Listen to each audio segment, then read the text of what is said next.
On the morning of June 3, 1851, a traveling daguerreotypist named William Thatcher arrived at the Savannah courthouse carrying a metal box he claimed contained evidence of a crime, so disturbing that it had driven him to the edge of madness.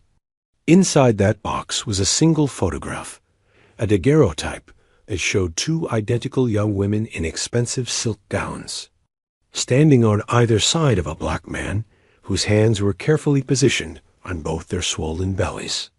On the back of the image, written in elegant script, were 5 words that would haunt investigators for decades. "We 3 made this together." Thatcher refused to explain where he'd obtained the photograph. He refused to name the women or the plantation where it was taken. Within 3 days of delivering the image to authorities, he disappeared from his boarding house in the middle of the night, leaving behind all his possessions and equipment. The photograph itself vanished from the courthouse evidence room 6 weeks later. No official investigation was ever opened. No charges were ever filed. But in the decades that followed, whispers spread through Georgia's plantation country about Blackwood Hall, about the Whitmore twins, and about the slave named Gabriel, who somehow managed to survive long enough to tell his story to a northern journalist in 1867. 16 years after the photograph was taken, what you're about to hear has been pieced together from Gabriel's testimony, from letters discovered in an Atlanta archive in 1923, and from the private journals of a midwife who attended both births and carried her secrets to the grave.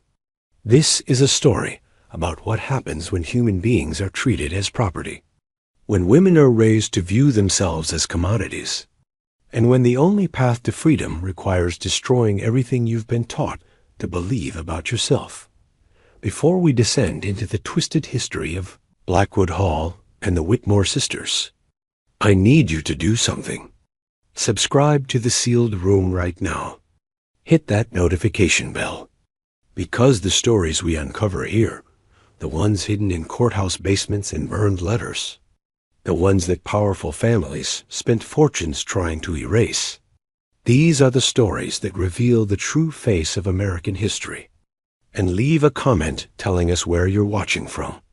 Because knowing our audience is spread across the country, all discovering these buried horrors together, that's what keeps us digging deeper into the darkness.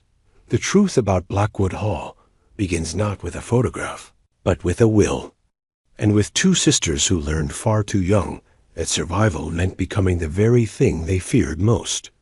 Whitfield County, Georgia, in 1847, was cotton country. Rich red clay soil that produced crops so profitable that entire fortunes were built in a single generation. The county seat of Dalton sat at the intersection of 2 railroad lines, transforming what had been Cherokee land just 15 years earlier into a thriving center of commerce where cotton was king and enslaved labor was the foundation of everything. Blackwood Hall lay 7 miles east of Dalton, accessible by a private road that wound through dense pine forest and across the Conasauga River. The plantation house itself was a monument to wealth built without conscience. 4 stories of imported brick, 22 rooms, wraparound verandas on 3 levels, and windows fitted with glass shipped from Charleston at enormous expense. The main house sat on a low hill, commanding a view of cotton fields that stretched toward the horizon in 3 directions. Judge Cornelius Whitmore had built Blackwood Hall in 1834 with money made from land speculation and favorable legal rulings that had transferred Cherokee territory into white ownership. He'd served as a circuit court judge for 12 years, presiding over cases that invariably ruled in favor of slave owners, creditors, and men who looked like him.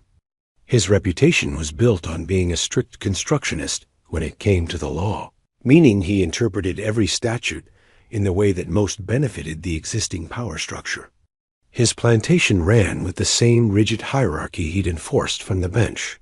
But Judge Whitmore had a problem that no legal ruling could solve. He had no sons, no male heirs to inherit his empire, to carry forward the Whitmore name and preserve everything he built. He had only daughters, twin girls born in 1829 to his wife Eleanor, who died 3 days after the difficult birth that had brought forth both Emma and Olivia in one blood-soaked night. The judge never remarried. Instead, he raised his daughters with the cold precision of a man executing a legal strategy. They would be educated, refined, marriageable to the right kind of men who would merge their fortunes with his and continue his legacy. But they would also be controlled, absolutely and without question, because Judge Whitmore understood better than most that women with property and no male authority were dangerous variables. In a system built on rigid hierarchies, Emma and Olivia grew up in a house that felt more like a courthouse than a home. Their father scheduled their days with legal precision. 6 o'clock, wake and dress. 7 o'clock, breakfast in the dining room where they ate in silence while he read the newspaper. 8 o'clock to noon, lessons with a tutor imported from Savannah, a severe woman named Miss Pritchard, who taught them literature, mathematics, history, French, and the kind of polite conversation expected from wealthy Southern women. Afternoons were spent on music, needlework, and the careful study of household management. Evenings meant sitting in the parlor while their father read legal texts aloud, explaining property law and inheritance statutes as if preparing them for examination. The twins had separate bedrooms, but identical furniture, separate wardrobes, but identical dresses in mirrored colors. Emma wore lavender and dove gray. Olivia wore rose and cream. Their father could tell them apart by their clothing, but admitted once that if they switched dresses, he wouldn't know which daughter he was addressing. He didn't seem bothered by this.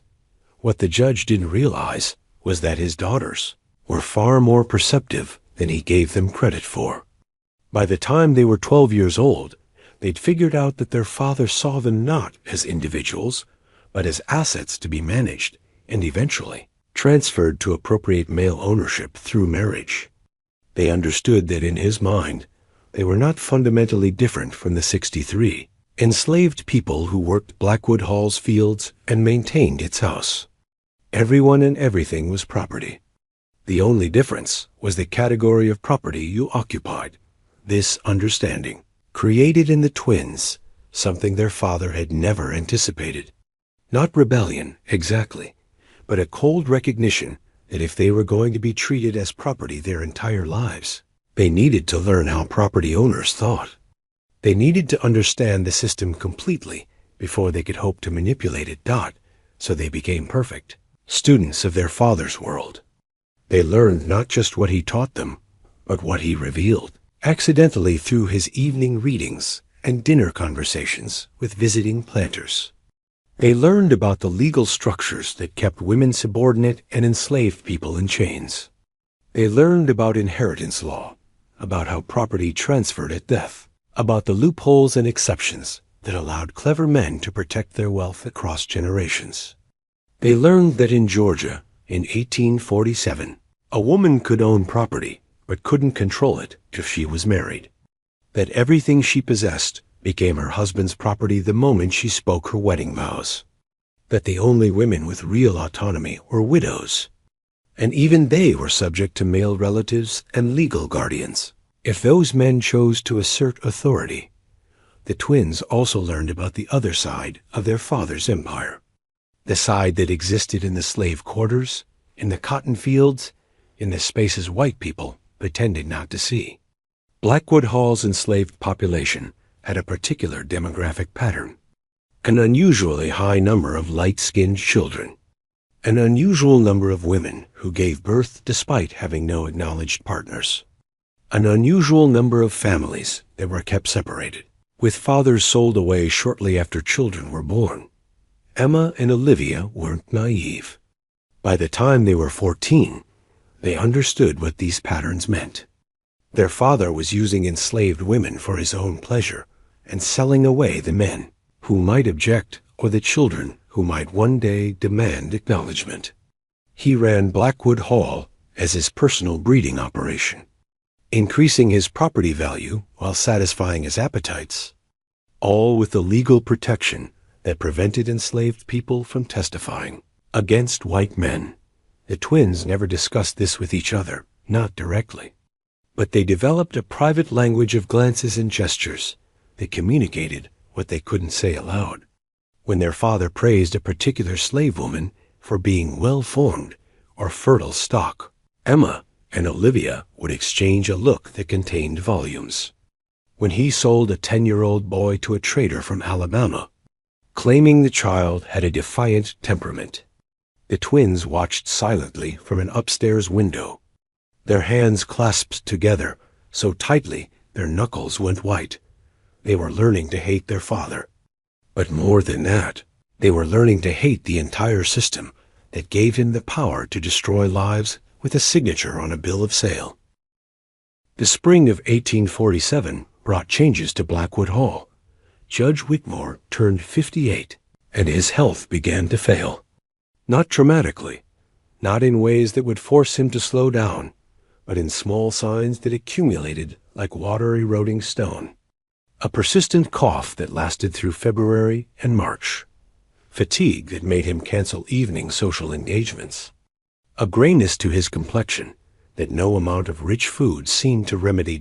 In April, he summoned his attorney from Dalton, a thin, nervous man named Fletcher Baines, who'd served the Whitmore family for 20 years.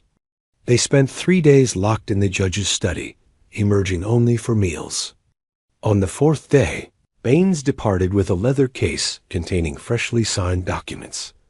That evening at dinner, Judge Whitmore made an announcement. "I've revised my will," he said, cutting his beef with mechanical precision. "Given your age and unmarried status, certain provisions needed to be established to protect the family interests." Emma and Olivia set down their forks in perfect synchronization. They said nothing, waiting for him to continue. "You're both 18 now. Well past the age when most young women of your station would have secured appropriate matches. This delay has been my fault. I've been too selective, too cautious about ensuring you married men of sufficient character and capability. But time is no longer a luxury I possess." He took a sip of wine, his hand trembling slightly as he raised the glass. "My will now stipulates that you must both be married within 18 months of my death, to men approved by my executors. Furthermore, you must produce legitimate heirs within 30 months of my death. If these conditions are not met, Blackwood Hall and all its assets will be sold at auction, with proceeds distributed to various educational and legal institutions." The twins sat frozen. Their father was reaching from beyond the grave to control them, just as he'd controlled them their entire lives. "Who are the executors?" Olivia asked, her voice carefully neutral. "Fletcher Baines and Colonel Marcus Davenport." Colonel Davenport was their father's oldest friend, a plantation owner from the next county with a reputation for being even stricter than the judge. "This is to protect you," Judge Whitmore continued. "Women alone, without male guidance, are vulnerable to fortune hunters and poor decisions. The executors will ensure you marry well, to men who can properly manage the estate and continue the work I've begun here." Emma found her voice. "And if we choose not to marry at all?" Her father's expression hardened. "Then you'll have chosen poverty over duty. The estate will be sold, and you'll receive only a small annuity, barely enough to support yourselves in modest circumstances. Is that understood?" "Perfectly," Emma said. That night, after the house had fallen silent, Emma slipped into Olivia's bedroom through the connecting door they'd discovered years ago, hidden behind a wardrobe in each room. The twins sat together on Olivia's bed, not speaking for a long time. Finally, Emma whispered, "He's built us a cage that locks after he dies." "He's afraid," Olivia replied. "Afraid that when he's gone, we'll sell this place and disappear. Afraid we'll free the slaves and reject everything he stands for. He's right to be afraid, but he's also made it impossible. 18 months to find husbands they'll approve. 30 months to produce heirs. Emma, we can't do this. We can't marry men like father and his friends. We'll become them. Emma was silent for a moment. Then she said something that would change both their lives forever. What if we don't become them? What if we beat them at their own game? How? Father's will requires marriage and heirs. It doesn't specify the kind of marriage or the circumstances of conception. What if we marry exactly the men they want, men who look perfect on paper, but we control everything else? What if we produce heirs without giving those men any real power? Olivia stared at her sister. You're talking about deception. On a massive scale. I'm talking about survival. And maybe, if we're smart enough and careful enough, freedom. Over the following months, as their father's health continued its slow decline, the twins began formulating a plan. It was audacious and dangerous and required moral compromises that kept them awake at night.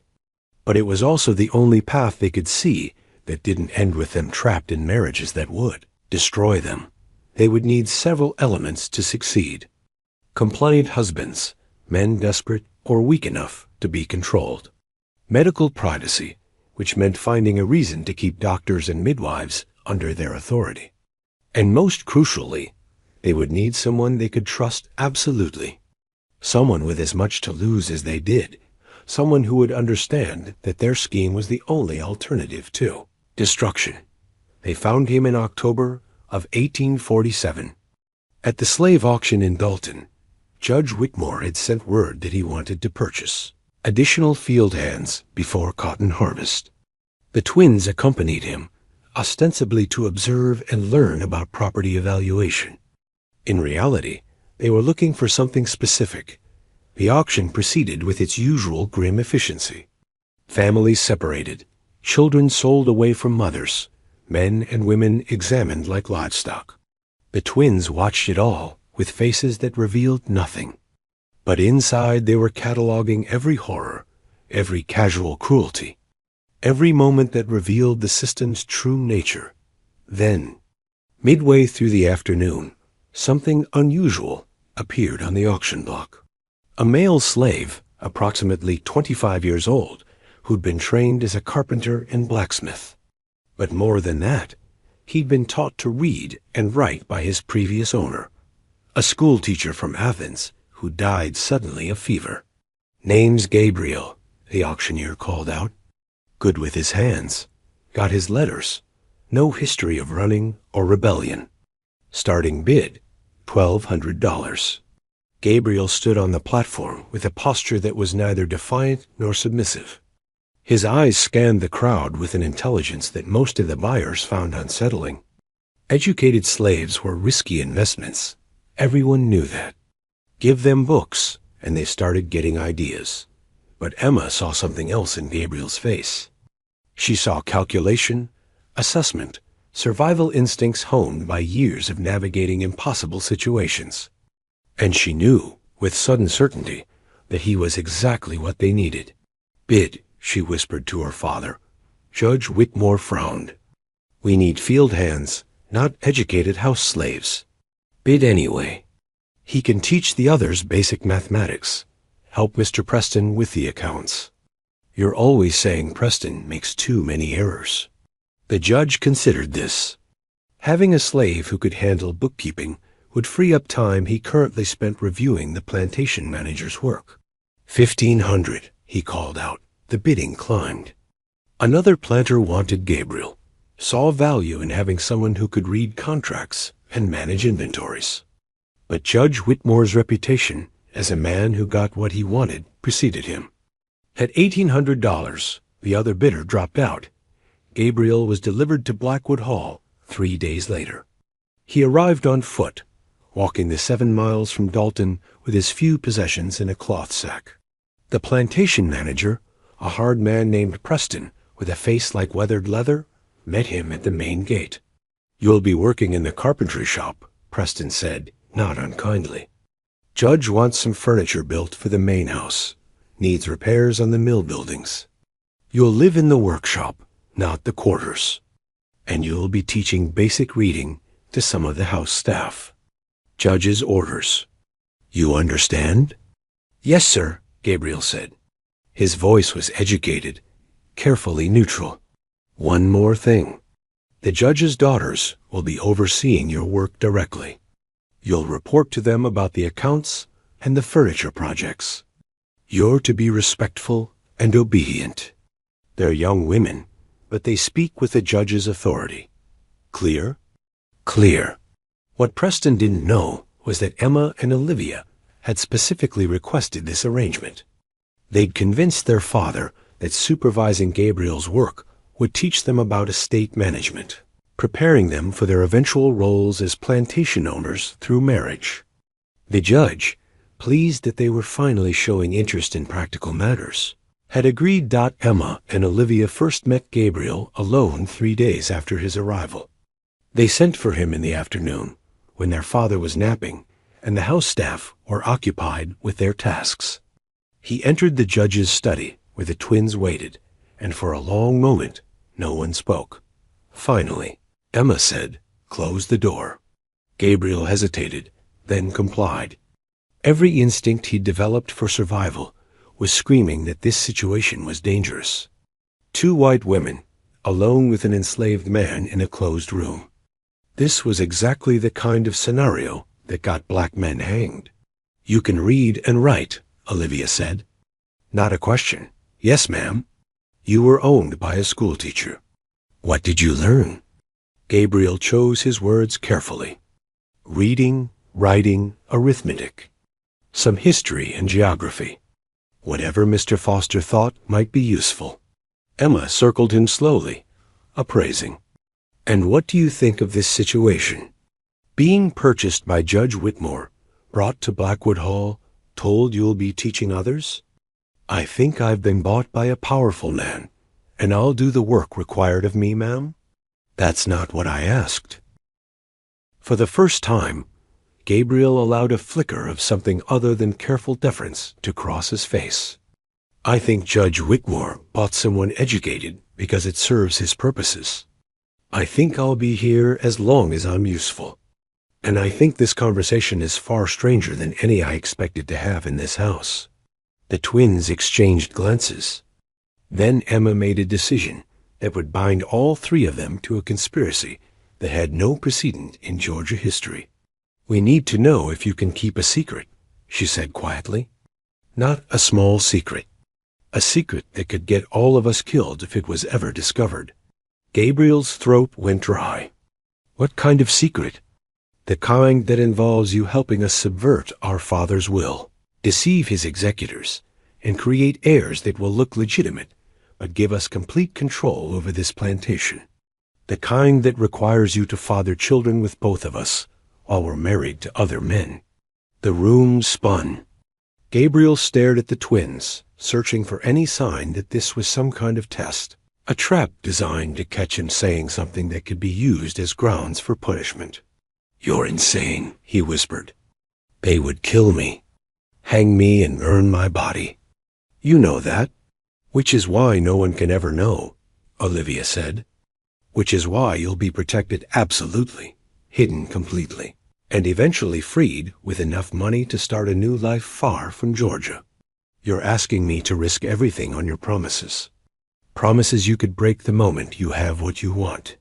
Emma nodded slowly. "Yes, that's exactly what we're asking. Because you're a slave, and you have no real choices here. We could force you, threaten you, use the same tools of power our father has used his entire life. But we don't want to be like him. We want you to choose this willingly, with full knowledge of the risks and rewards. What rewards could possibly be worth this?" "Freedom," Emma said simply. "Legal freedom, documented and unbreakable. Passage north to Pennsylvania or Ohio. $5,000 in gold, enough to start a business, buy property, build a life. And something else, revenge." Gabriel's eyes narrowed. "Revenge?" Olivia spoke for the first time. "Our father is a monster. He's used enslaved women his entire adult life, sold away children, destroyed families. You've been here less than a week, but you've already seen enough to know what kind of man he is. What if you could help bring down not just him, but the entire system he represents? What if you could document everything, testify to northern authorities, provide evidence that would be used to expose the reality of slavery? You'd let me do that? We'd help you do it. Give you access to our father's records, his correspondences, his account books that show exactly how he's built his wealth through systematic abuse. All we ask in return is that you help us survive long enough to free ourselves first. It was an impossible decision, and they all knew it. Gabriel could refuse, in which case he'd live out his life as a carpenter and bookkeeper, probably be sold when the judge died, end up God knows where. Or he could agree, risk everything, and possibly gain freedom he couldn't achieve any other way. I need time to think, he said finally. You have until tomorrow evening, Emma replied. After that, we'll have to find another solution. Gabriel spent that night in the workshop, sleepless, weighing impossible choices. By morning, he'd made his decision. He would do it. Not because he trusted the twins, but because he had no better options. And because somewhere deep inside, beneath all the survival instincts and careful deference, he wanted to strike back at the system that had stolen his life.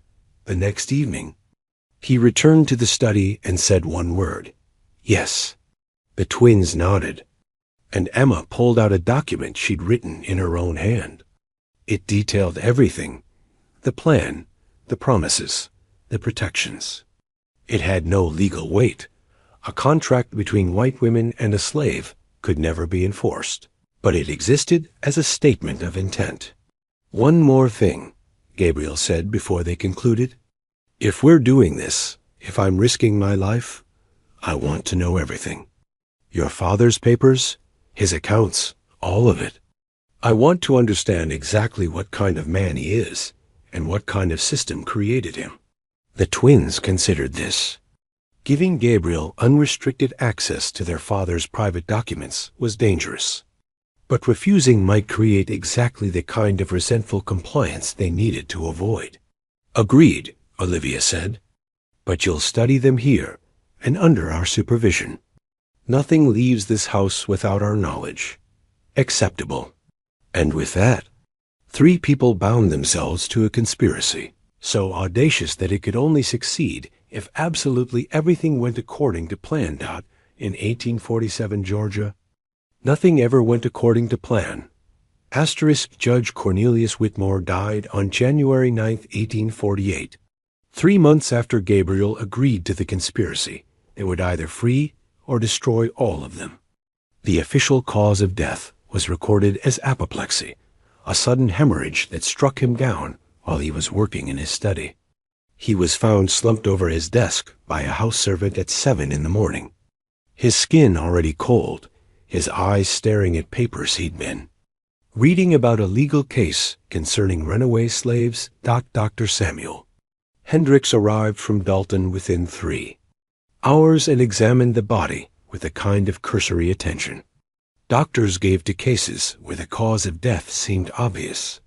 Heart failure, massive stroke, the kind of thing that happened to men in their late 50s who worked too hard and carried too much weight. He signed the death certificate without hesitation and offered his condolences to the twins, who stood together in the hallway wearing matching black dresses that they'd somehow already prepared. Your father was a pillar of the community, Dr. Hendricks said, his tone practiced and hollow. He'll be greatly missed. Emma and Olivia nodded in synchronized silence. They didn't cry. They didn't display the expected feminine hysteria. They simply stood there, hands clasped together, watching as their father's body was prepared for burial. What Dr. Hendricks didn't know, what no one except Emma, Olivia, and Gabriel knew, was that Judge Whitmore's apoplexy had been carefully induced, not with poison too risky, too easy to detect, but with something far simpler and far older. Pressure. For 3 months, the twins had been systematically increasing their father's stress. They'd made mistakes in household management that required his intervention. They'd provoked arguments with visiting planters, forcing him to smooth over social friction. They'd subtly suggested that various enslaved people were planning rebellion, triggering his paranoid need for control. And most effectively, they'd begun making comments about potential suitors they were considering, men their father found completely unacceptable, forcing him into exhausting arguments about appropriate matches. Gabriel had watched this unfold with a kind of horrified fascination. The twins weren't actively murdering their father, not in any way that would leave evidence. They were simply making his life stressful enough that his failing health would give out naturally. It was calculated cruelty disguised as daughterly concern. "This makes you killers," he'd said to them one night in November, after another evening where Emma had deliberately provoked their father into an apoplectic rage about a cotton merchant she claimed to be interested in. "Our father's been killing people his entire adult life." Olivia replied coldly, "We're just helping nature take its course." Now, standing at the grave site as Judge Whitmore was lowered into the red Georgia clay, Gabriel understood that he'd allied himself with women who were far more dangerous than he'd initially recognized. They weren't victims trying to escape oppression. They were strategists who'd learned to use the system's own weapons against it. The funeral was attended by over 200 people. Planters, merchants, politicians, lawyers, all coming to pay respects to a man who'd shaped Georgia law for 2 decades. Colonel Marcus Davenport delivered a eulogy that praised the judge's commitment to order, property rights, and Southern traditions. Fletcher Baines, the attorney, spoke about his legal brilliance and unwavering principles. No one mentioned the women he'd used. No one mentioned the children he'd sold away. No one mentioned the families he'd destroyed through his breeding program. History was being written in real time, and the victims didn't get to contribute their own chapters. 3 days after the burial, Fletcher Baines arrived at Blackwood Hall with Colonel Davenport to read the will. They gathered in the judge's study, the same room where Emma and Olivia had first proposed their conspiracy to Gabriel, where their father had spent his final months trying to control a future he would never see. Baines opened his leather case and withdrew the document. His hands trembled slightly as he unfolded it. "The will is straightforward in most respects," he began. "Various charitable bequests to the church and legal societies. Personal items distributed to friends and colleagues. But the primary estate provisions are conditional." He cleared his throat and read, "To my daughters, Emma and Olivia Whitmore, I leave the entirety of Blackwood Hall, including all land, structures, equipment, livestock, and human property, to be held jointly and equally between them, subject to the following conditions, which must be satisfied within specified time frames." The twins sat perfectly still, their faces revealing nothing. "First," Baines continued, "both daughters must enter into lawful matrimony with men of good character and standing, approved by the executors of this estate within 18 months of my death. Second, both marriages must produce legitimate offspring within 30 months of my death. Third, the daughters must maintain Blackwood Hall at current levels of productivity and demonstrate sound management of all resources." Colonel Davenport leaned forward, his weathered face stern. Judge Whitmore was very specific about these conditions. He believed, as I do, that women require male guidance in matters of property and finance. These marriages aren't merely formalities. They're essential protections. "And if we fail to meet these conditions?" Emma asked, her voice perfectly composed. Baines read from the document. "Should these conditions not be met within the specified time frames, Blackwood Hall and all its assets shall be sold at public auction. Proceeds will be distributed as follows: 40% to the Georgia Agricultural College, 30% to the Savannah Law Society, 20% to the First Presbyterian Church of Dalton, and 10% to be divided equally between the daughters as a modest annuity. Olivia did the mathematics instantly. 10% of the estate's value, after auction fees and distribution costs, would leave us each with approximately $3,000, barely enough to live modestly for a few years. Your father designed this to ensure you married well, Colonel Davenport said. Not as punishment, but as protection. Protection, Emma repeated flatly. From what, exactly? From fortune hunters. From making choices without proper masculine judgment. From the natural weaknesses of the female temperament when confronted with complex financial decisions. The twins exchanged one of their silent glances. Then Emma said, "We understand the terms. When can we begin receiving suitors?" Baines looked surprised. He'd expected resistance, argument, feminine tears. "We'll need to observe a proper mourning period. 6 months at minimum. Then Colonel Davenport and I will compile a list of suitable candidates from established families. Men who understand plantation management, who share your father's values, who can be trusted to preserve his legacy." "Of course," Olivia said sweetly. "We would never consider anyone unsuitable." After the executors left, after the house had fallen silent and the servants had retired to their quarters, the twins met with Gabriel in the study. They sat in there, father's chairs, and for the first time since his death, they allowed themselves to show real emotion. 18 months, Emma said, her voice shaking slightly. 30 months to produce heirs? It's worse than we thought. It's exactly what we planned for, Olivia countered. We knew the conditions would be strict. Now we execute. Gabriel had been reading their father's papers for 3 months, and what he discovered had exceeded his worst expectations. Judge Whitmore had kept meticulous records of his breeding program, documenting which enslaved women he'd forced himself on, which children were his biological offspring, which families he deliberately separated to prevent emotional attachments that might interfere with productivity. The man had treated human beings like livestock, recording their attributes and offspring with the same clinical detachment a horse breeder might use. But the papers revealed something else too. A network. Judge Whitmore hadn't been working in isolation. He corresponded with other planters, with doctors, with academics at Southern universities. They exchanged theories about racial hierarchies, about breeding for desirable traits, about methods for controlling enslaved populations. It was systematic, organized, intellectual. Evil dressed up in the language of science, and Progress. Gabriel had been copying the most damning documents, writing in tiny script on papers Emma provided, building a secret archive that would eventually travel north.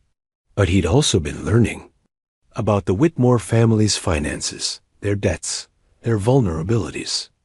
Knowledge that might prove useful if the conspiracy went wrong. The executors will present us with potential husbands starting in July, Emma said, pulling Gabriel back to the present. We need to be prepared with our own candidates. Men we can control. How do we find men like that? Gabriel asked. Olivia smiled, and there was something predatory in it. We look for weakness. Debt, scandal, desperation. We find men who need this marriage more than we do. Then we own them completely. Over the following months, while maintaining the appearance of proper mourning, the twins began their search. They attended church services in Dalton, where they observed which planters' sons had gambling debts. They reviewed financial records at the courthouse, identifying men whose cotton operations were failing.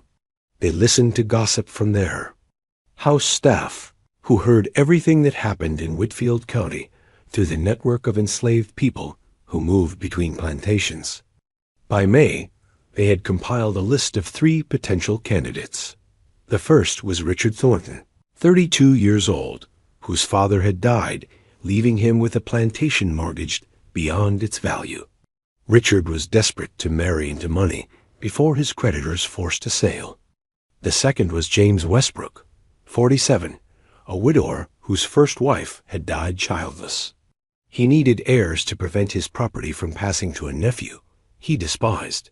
The third was Alexander Mercer, 28, who'd been caught in a compromising situation with a married woman and needed to rehabilitate his reputation through an advantageous marriage. We approached them carefully, Emma said, as she and Olivia reviewed the candidates one evening in June. We let them think they're courting us. We give them hope that marriage will solve their problems. And then we trap them with prenuptial contracts that give us everything. But first, they had to convince the executors that these men were suitable, which meant making their weaknesses look like strengths. Richard Thornton was presented to Fletcher Baines and Colonel Davenport as a young man eager to modernize his plantation operations, someone who would benefit from the Whitmore resources while bringing fresh agricultural ideas. The fact that he was drowning in debt was carefully obscured. James Westbrook was presented as a mature, stable choice, a widower with experience in plantation management who would provide steady guidance. His desperate need for heirs was framed as a desire to continue his family line. Alexander Mercer was presented as a charming young man from an established family who'd had a brief romantic entanglement that was being blown out of proportion by jealous rivals. His need to escape scandal was reframed as eagerness to settle down. The executors approved all three candidates, pleased that the twins were being so reasonable about the marriage requirement. They scheduled courtship visits throughout the summer, chaperoned afternoons where potential husbands could demonstrate their suitability. Meanwhile, Gabriel's role in the conspiracy was evolving in ways that none of them had fully anticipated. What had started as a transactional arrangement, the twins needed him to father their children.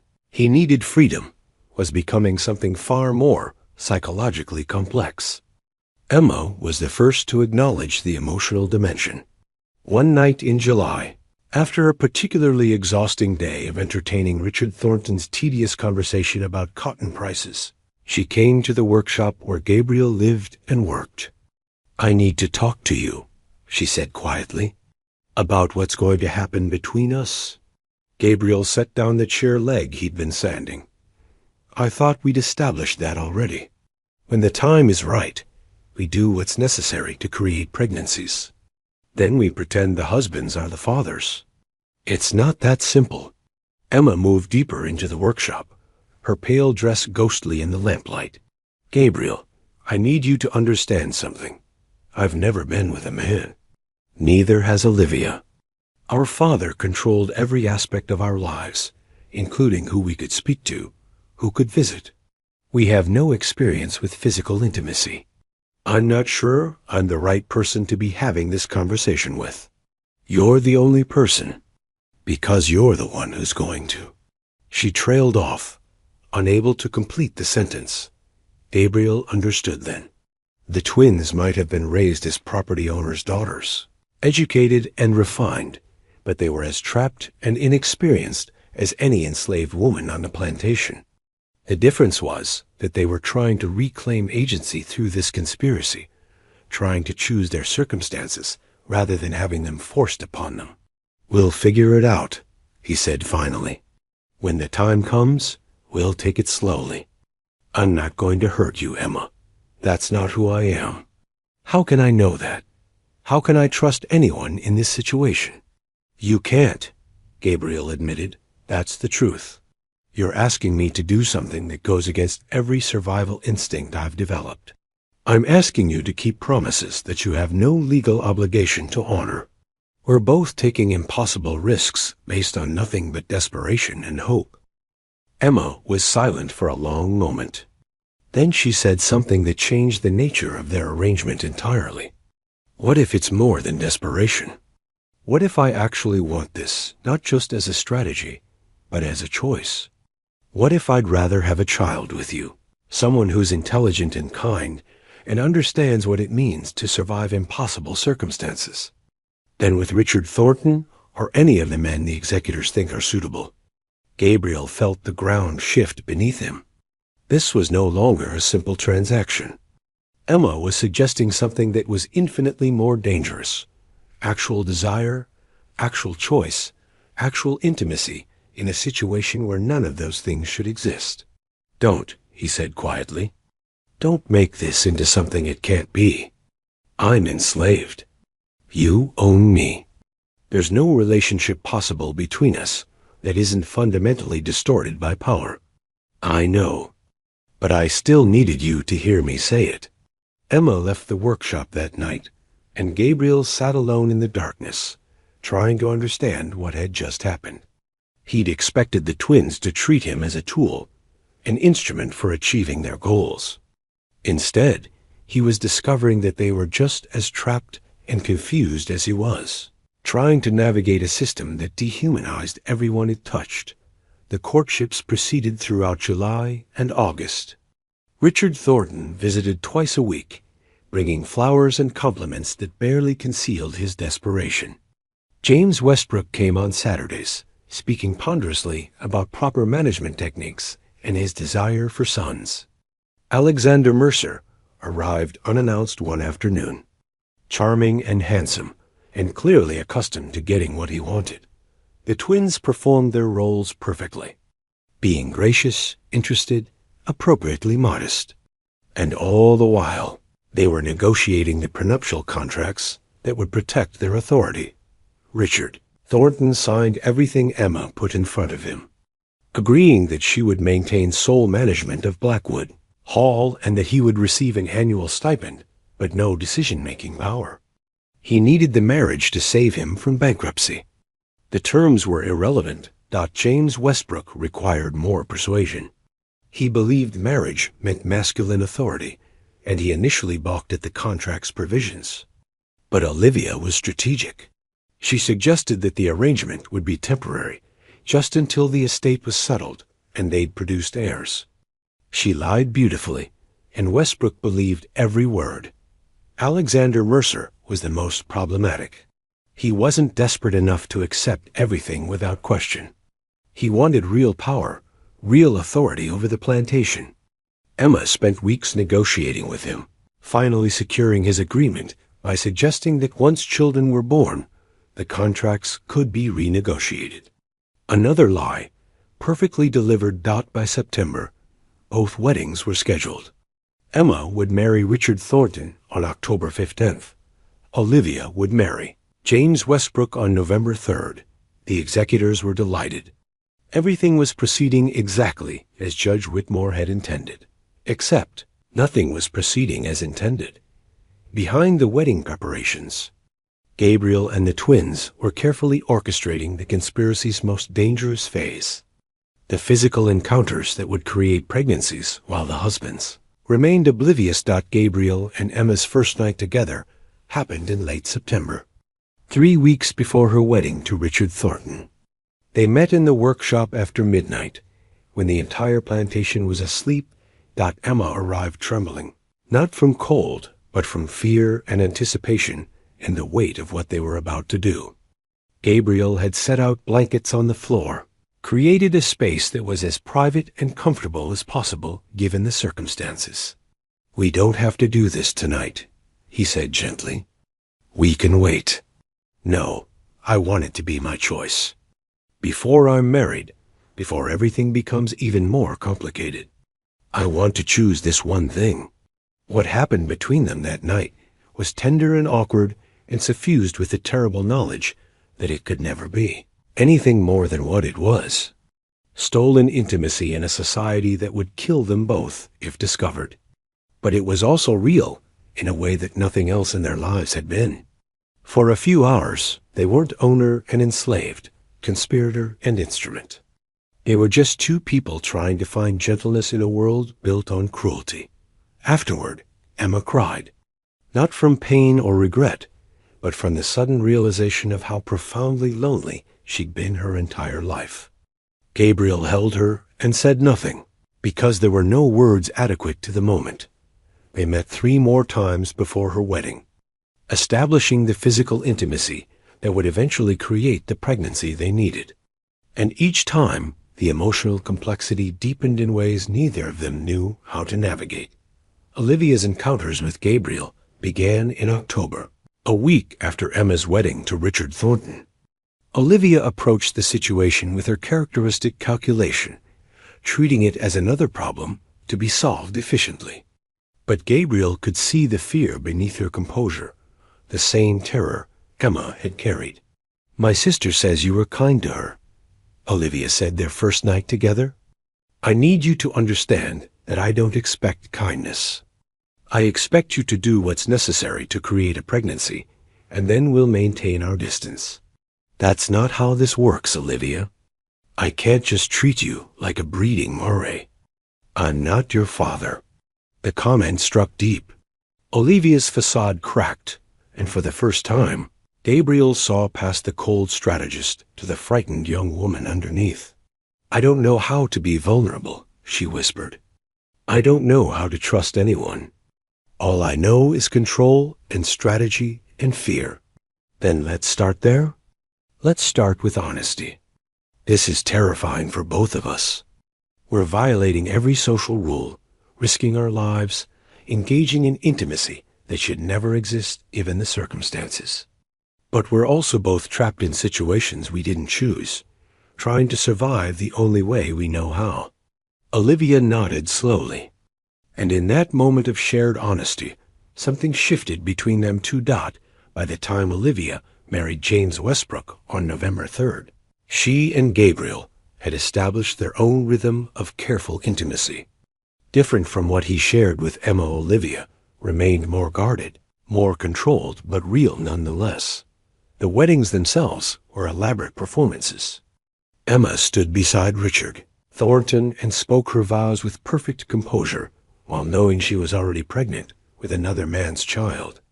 Olivia did the same 3 weeks later, lying to James Westbrook's face while Gabriel watched from the back of the church. The new husbands moved into Blackwood Hall, each given separate quarters that kept them away from their wives' bedrooms. Richard Thornton was too grateful for his financial salvation to question the sleeping arrangements. James Westbrook was initially resistant, but Olivia convinced him that separate bedrooms were necessary due to her delicate constitution and need for undisturbed sleep. By December, both twins were pregnant. Dr. Hendricks confirmed it with his usual cursory examinations, congratulating the husbands on their virility. Richard and James accepted the news with the oblivious pride of men who believe their own biology explained everything. The executors visited in January 1849 to verify the pregnancies and assess the plantation's management. They found everything in order. Cotton production maintained, both women married to appropriate men, both pregnancies confirmed. Fletcher Baines and Colonel Davenport pronounced themselves satisfied. Judge Whitmore's conditions were being met. What they didn't see was the conspiracy beneath the surface. Gabriel living in the workshop, but moving through the house at night. The twins maintaining careful distance from their husbands, while cultivating intimacy with the man who'd fathered their children. The slow accumulation of documented evidence that would eventually destroy the system they were all trapped within. By February, the situation had become so complex that all three conspirators were struggling to maintain the deception. Gabriel was suffering from the psychological strain of his triple role: enslaved carpenter, father to the twins' children, and documentarian of atrocities. Emma was discovering that pregnancy brought its own complications, both physical and emotional. And Olivia was beginning to crack under the weight of maintaining perfect control at all times. The conspiracy was working, but it was also destroying them in ways none of them had anticipated. And there were still 7 months until the babies were born. 7 months for everything to fall apart. The thing about perfect deceptions is that they require perfect people to maintain them. And none of the 3 conspirators at Blackwood Hall were anywhere close to perfect. The first crack appeared in March of 1849, when Richard Thornton started asking questions he wasn't supposed to ask. Richard had spent the winter months settling into his new life with the grateful relief of a drowning man who'd been thrown a rope. His creditors had been paid off with Whitmore money. He had comfortable rooms, good food, and an annual stipend that allowed him to maintain the appearance of prosperity. All he had to do in exchange was stay out of Emma's way and accept that his wife ran the plantation without his input. For 4 months, this arrangement had worked perfectly. But as Emma's pregnancy advanced, Richard began to feel stirrings of something he hadn't anticipated. Paternal pride. A sense that he should be more involved, more authoritative, more present in decisions about the child he believed was his. He started appearing at breakfast uninvited, offering opinions about household management that no one had asked for. He began questioning expenditures that Emma approved, suggesting that as the man of the house, he should review all financial decisions. And most dangerously, he started paying attention to the plantation's operations in ways he hadn't before.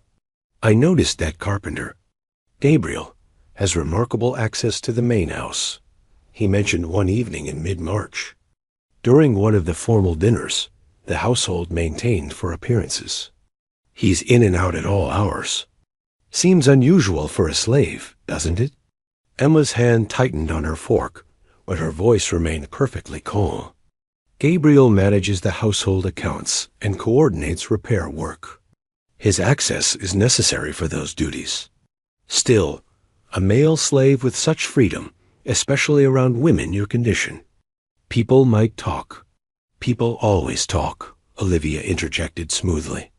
The question is whether we care about the opinions of gossips, or whether we focus on running this plantation efficiently. Richard subsided, but the seed of suspicion had been planted. He began watching Gabriel more carefully, noting when he entered the house, how long he stayed, which rooms he visited. He didn't yet understand what he was seeing, but he was starting to sense that something wasn't quite right. James Westbrook presented a different problem. Unlike Richard's growing suspicion, James was becoming possessive. He'd agreed to separate bedrooms during the courtship, accepting Olivia's explanation about her delicate constitution. But now that she was pregnant with what he believed was his child, he felt entitled to more access, more intimacy, more of her time and attention. "You avoid me," he said to Olivia one afternoon in early April. They were in the parlor, where she'd been reviewing cotton market reports. "We're married, Olivia.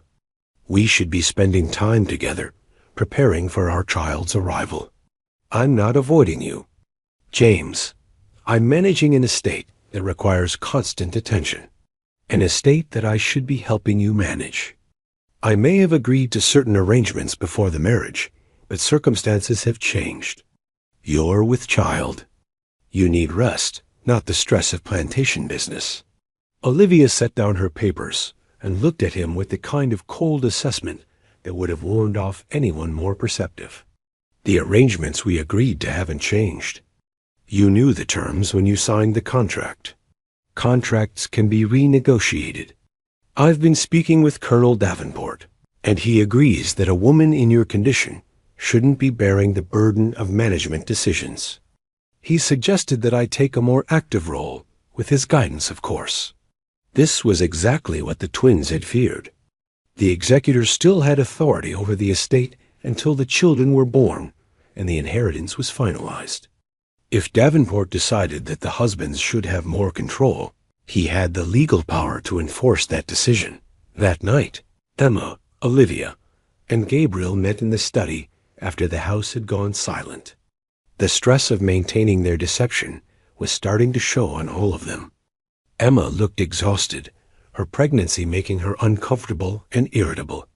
Olivia's carefully maintained composure was fraying at the edges, and Gabriel carried the haunted expression of someone living under constant threat of discovery. "We need to neutralize the husbands," Olivia said flatly, "before they cause real problems." "How do you neutralize your own husbands without making the executor suspicious?" Gabriel asked. Emma had been thinking about this. "We give them what they think they want, but in a way that actually strengthens our control. Richard wants to feel important, to be involved in decisions. We create a role for him, that looks significant but has no real authority. Some kind of advisory position that lets him attend meetings and offer opinions, but doesn't give him actual power. And James? Olivia asked. James wants intimacy and attention. You give him scheduled time together, carefully controlled interactions that make him feel valued. You play the grateful wife who relies on his wisdom and guidance, even while you continue making all the real decisions. I can't maintain that performance for 7 more months, Olivia said quietly. I'm already exhausted from pretending. Gabriel spoke up. Then we need an exit strategy. Not just for after the births, but something we can trigger if the situation becomes untenable before then. Over the following weeks, they implemented Emma's suggestions while simultaneously developing contingency plans for rapid departure if necessary. Gabriel began teaching several trusted enslaved people to read and write, preparing them to potentially help with escape if it came to that. The twins gathered their mother's jewelry and small valuables that could be quickly liquidated, and they made contact with a Quaker merchant in Chattanooga who was known to help people escaping from slavery. But while they were fortifying their position, external threats were developing that none of them had anticipated. The first threat came in the form of Amelia Thornton, Richard's older sister, who arrived at Blackwood Hall in late April without invitation or warning. She was a sharp-featured woman in her mid-30s, who'd never married and had developed a reputation for managing her younger brother's affairs with ruthless efficiency. I came to see how Richard is settling into married life, she announced, sweeping into the parlor where Emma and Olivia were taking afternoon tea, and to meet the woman who so generously saved him from financial ruin. The emphasis on generously carried a wealth of implication. Amelia Thornton wasn't fooled by the romantic narrative of Richard's marriage. She understood exactly what had happened. Her brother had been purchased, his debts paid in exchange for his presence as a decorative husband. Richard speaks very highly of Blackwood Hall, Emma said carefully. He seems quite content here, does he? How interesting, because the Richard I know has never been content with anything, especially situations where he lacks control. Amelia accepted a cup of tea from a house servant and studied the twins with undisguised calculation. I'll be staying for a few weeks, getting to know my future niece or nephew's family. I'm sure you don't mind. They minded enormously, but refusing would raise more suspicions than accommodating her. So Amelia Thornton took up residence in a guest room, and for the next 3 weeks, she watched everything with predatory attention. She noticed that Emma rarely spent time alone with Richard. She noticed that Gabriel had unusual freedom of movement. She noticed the glances between Emma and Olivia, the silent communication that suggested they were coordinating something beyond normal sisterly closeness. And most dangerously, she noticed that Emma seemed to light up when Gabriel was nearby, a subtle change in energy that no one else had detected. Amelia said nothing directly, but her presence added another layer of stress to an already precarious situation. Gabriel stopped coming to the main house, except during daylight hours when his presence could be easily explained. The twins became even more careful about their interactions, measuring every word and gesture dot by the time Amelia finally departed in mid-May, promising to return for the birth. All 3 conspirators were stretched to the breaking point. The second threat emerged from an unexpected source: the enslaved community at Blackwood Hall itself. Gabriel had been careful to maintain distance from the other enslaved people, knowing that his unusual status could breed resentment or suspicion. But he'd also been quietly documenting their stories, recording the abuses they'd suffered under Judge Whitmore's breeding program, collecting evidence for the testimony he would eventually deliver to Northern abolitionists. In doing this work, he'd formed a tentative alliance with several people. Isaiah, a field worker in his 40s who'd lost 3 children to sale. Dinah, a house servant who'd been repeatedly raped by the judge. Marcus, a younger man who'd been born into slavery at Blackwood Hall and had watched his mother work herself to death in the cotton fields. These three knew that Gabriel was different somehow, that he had the twins' trust in ways that exceeded normal master-slave relationships. And in early May, they confronted him about it. It happened in the workshop, late one evening. Gabriel was finishing a repair on a broken window frame when Isaiah, Dinah, and Marcus appeared at the door. "We need to talk," Isaiah said quietly, "about what's really happening in this house." Gabriel's blood went cold. "I don't know what you mean." "Don't lie to us," Dinah said, her voice sharp. "We're not blind. We see you going to the main house after dark. We see how the twins look at you. We see how they're protecting you, giving you privileges that no slave on this plantation has ever had." Marcus stepped closer. "Question is whether you're collaborating with them against us, or whether something else is going on. Because if you're helping those white women maintain control over the people here, we have a problem." Gabriel faced an impossible decision. He could maintain the deception, deny everything, and risk losing potential allies. Or he could tell the truth and hope that these three people would understand the complexity of what he was trying to accomplish. He chose honesty. "Sit down," he said quietly, "and I'll tell you everything. But you need to understand that if this information gets out, all of us will die. Not just me. All of us." For the next hour, Gabriel explained the conspiracy. The twins' desire to escape their father's control. The plan to subvert the inheritance through fake marriages and real pregnancies. His agreement to help in exchange for freedom and the opportunity to document the plantation's atrocities. And his long-term goal of getting evidence of slavery's horrors to Northern abolitionists who could use it to support the abolitionist cause. The three listened in stunned silence. When Gabriel finished, Isaiah spoke first. "You're saying those white women, the judge's daughters, are trying to destroy the system he built?" "Not destroy it exactly. Escape it. But in escaping, they're creating opportunities. They've agreed to help me document everything. And when I'm freed and go north, I'll take testimony about what happened here, what the judge did to all of you. Your stories will reach people who can use them to fight slavery. And we're supposed to believe that white women who own 60 slaves are somehow different from every other white person we've known?"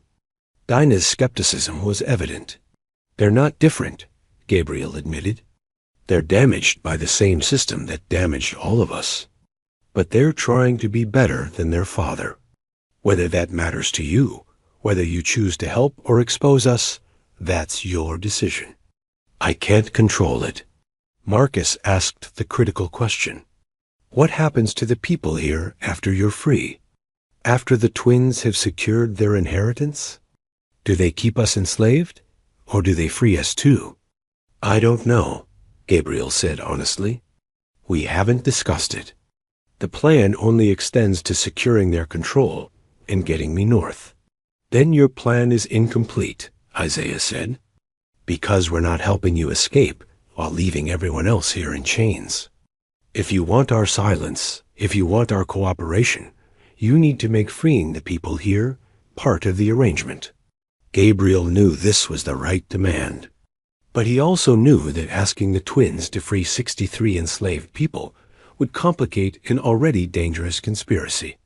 Still, Isaiah was right. Any plan that ended with Gabriel free and everyone else still enslaved was morally bankrupt. "I'll talk to them," he promised. "I can't guarantee what they'll agree to, but I'll make the case that if they're really trying to be different from their father, they need to dismantle his entire system, not just escape from it personally." The three conspirators turned allies, agreed to maintain silence for now, but with the understanding that Gabriel would return, with a plan that addressed the fate of everyone at Blackwood Hall. It was a reasonable demand that made Gabriel's already impossible situation even more complicated. When he explained this development to Emma and Olivia, Their reactions revealed the fundamental tension in their arrangement. Emma was the first to speak. We always intended to free people eventually. We just couldn't do it immediately, without attracting suspicion. Eventually isn't good enough, Gabriel said firmly. Isaiah, Dinah, and Marcus want a concrete timeline. They want to know that helping us succeed leads to actual freedom for everyone, not just for me. Olivia's response was colder. We're taking enormous risks already. Agreeing to free 63 people, many of whom are extremely valuable property, could bankrupt the estate. What do we live on afterward? Your father stole those people's lives, Gabriel shot back. Every dollar of wealth you've inherited came from their stolen labor. You don't get to keep that wealth and claim moral superiority. The argument escalated, voices rising in ways that were dangerous in a house where servants could overhear. Finally, Emma held up her hand. Stop, both of you. We're not enemies here. She turned to Olivia. Gabriel's right. If we're going to be different from Father, we have to actually be different. That means freeing people, even if it costs us financially. It could cost us more than finances, Olivia said. Freeing that many enslaved people at once will attract enormous attention. The executors will investigate. Our neighbors will be suspicious. We could lose everything. Then we're strategic about it, Emma replied. We don't free everyone at once. We start selling people to that Quaker merchant in Chattanooga, the one Gabriel mentioned. We tell the executors we're consolidating operations, reducing labor costs. The merchant transports them north, where they can establish themselves as free people. Over the course of a year, we dismantle Father's system while maintaining the appearance of normal plantation business. It was a compromise that satisfied no one completely, but that everyone could accept. Gabriel agreed to present this plan to Isaiah, Dinah, and Marcus. The twins agreed to begin the process as soon as the inheritance was finalized. And all of them understood that they were now committed to something far more ambitious and dangerous than the marsh. Original conspiracy. As spring gave way to summer, the pregnancies advanced and new complications emerged. Emma developed preeclampsia, a dangerous condition that caused swelling and high blood pressure. Dr. Hendricks recommended bed rest and reduced activity, which meant Richard had even more opportunity to involve himself in plantation management.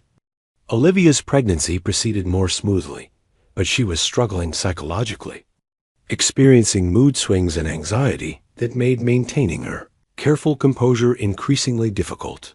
Gabriel was caught between multiple roles, documenting atrocities, planning escapes, negotiating with the enslaved community, and providing emotional support to two women who were carrying his children while married to other men.